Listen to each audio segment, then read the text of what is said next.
サウンドスケープ。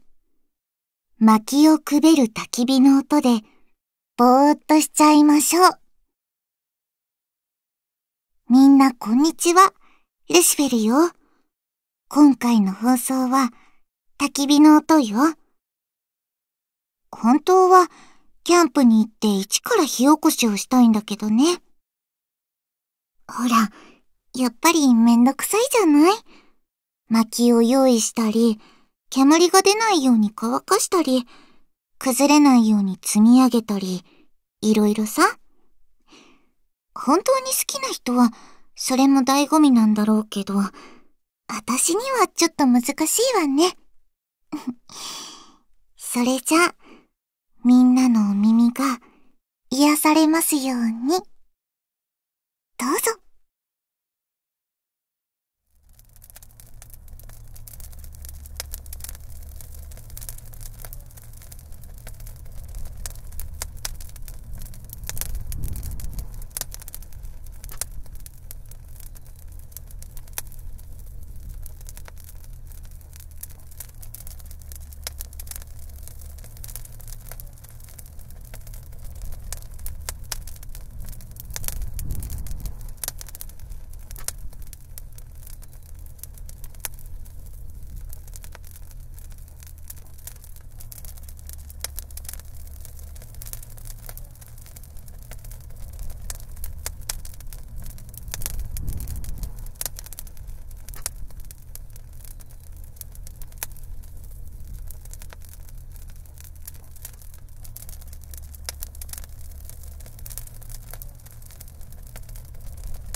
そろそろ番組終了の時間ね。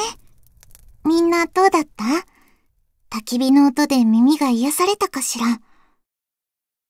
実は私、バルバトスにおすすめされて、焚き火の音が聞きたいなって思ってたのよ。ナイスタイミングだったわ。それにしても、焚き火って、なんでずっと見てられるのかしらね。ぼんやり見てたら、日頃の疲れが遠い彼方に行ったみたいに感じたわ。私もハマっちゃいそう。みんなはどうだったかな？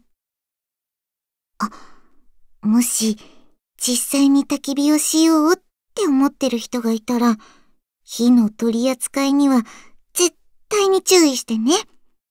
私との約束よ。それじゃあ、また次の機会に。